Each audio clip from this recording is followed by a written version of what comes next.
Alright, this is a redo video. If you saw the previous one, I'm trying to make this one a little bit more detailed. The other one was sort of a quick video. Okay, now as we can see from the picture right here, looks pretty cool, but this is a project. It runs and drives great. It runs great, drives great, drives down the road, everything. Pop top, all the big stuff like the pop top isn't ripped. Everything works right on the pop top. Now it's going to need bumper covers in the front, or bumper cover in the front and in the rear. It may have been a slight bump, but it wasn't really wrecked. Okay, now you can see it wasn't really wrecked. Probably just the bumper cover cracked. It's a plastic cover. But you see, like, there's scratches all over the thing. It's a 92. This canopy here, or awning, whatever you want to call it. Okay, you manually have to pull it out. And then I got some poles. You just stick them right on these little end pieces. And it holds up just fine. So it works great. I mean, it's good for the shade in the summertime or for rain. You could tilt the poles in a little bit and angle it down, but whatever. You got a driver's seat, no passenger seat. The passenger seat that was in the thing was complete garbage, and it wasn't even for this van, so I just got rid of it. Ford Windstar from the junkyard. They should be interchangeable, but I'm not sure. Don't quote me on that one. Okay, so it does have the little kitchenette, whatever you want to call it. And it's got screw holes and cracks in the wood.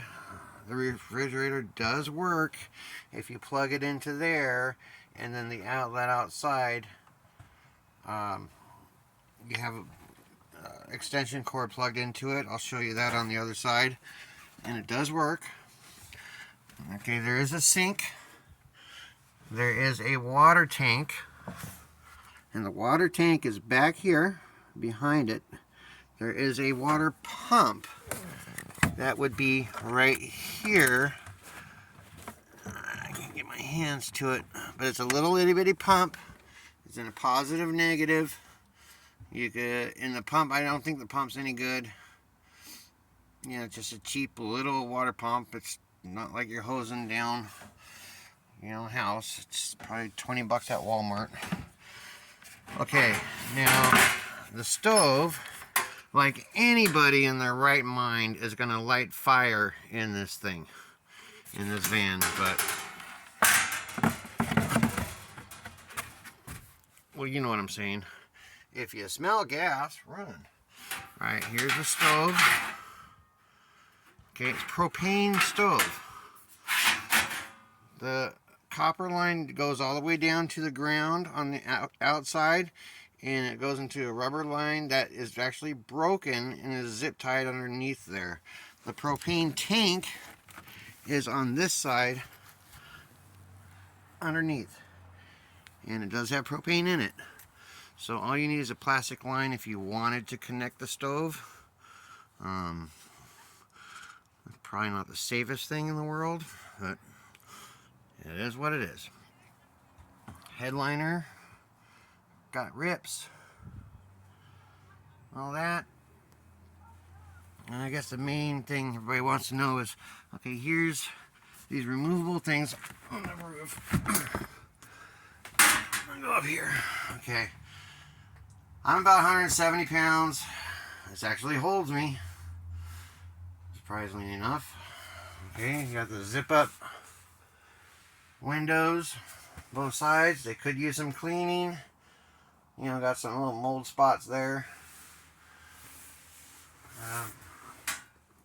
The other thing that fits into that spot is in the back. Alrighty. So what I would recommend is yank all this stuff out. If you want to, you could leave the fridge in there. Get rid of all this crap. Like you're never going to use it anyways. Pop top is what makes this thing sort of cool. Okay, on this canopy, it's got screws up here, and they're sort of loosening up these rivets. Okay, it does hold by itself, but I do have a ratchet strap up there when the top's down to hold it to release some of the pressure. Alright, so bumper covers,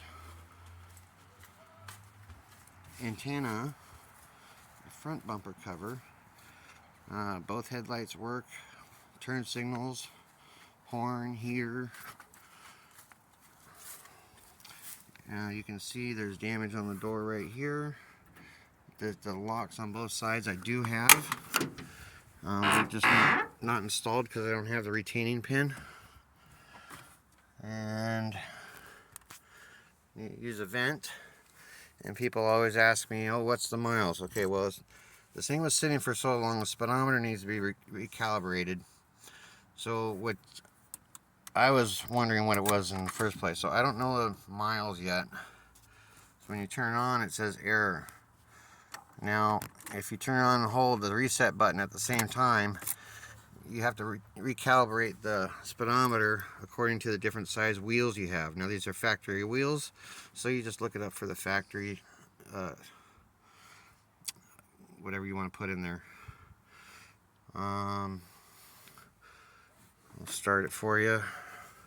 Like I said, it runs and drives great down the road. Hang on a second here. There you go.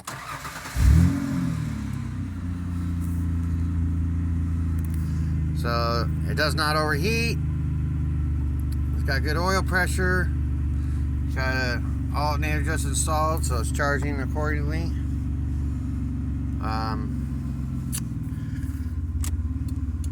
See, there's supposed to be like a green slip there, but there's not on either side.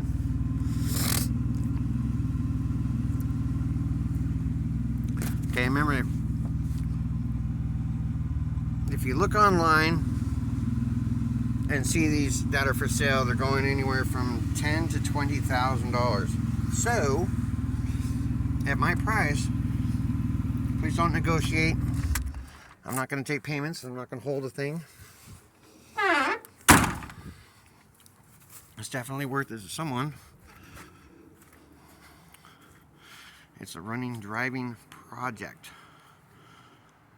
So, there you go.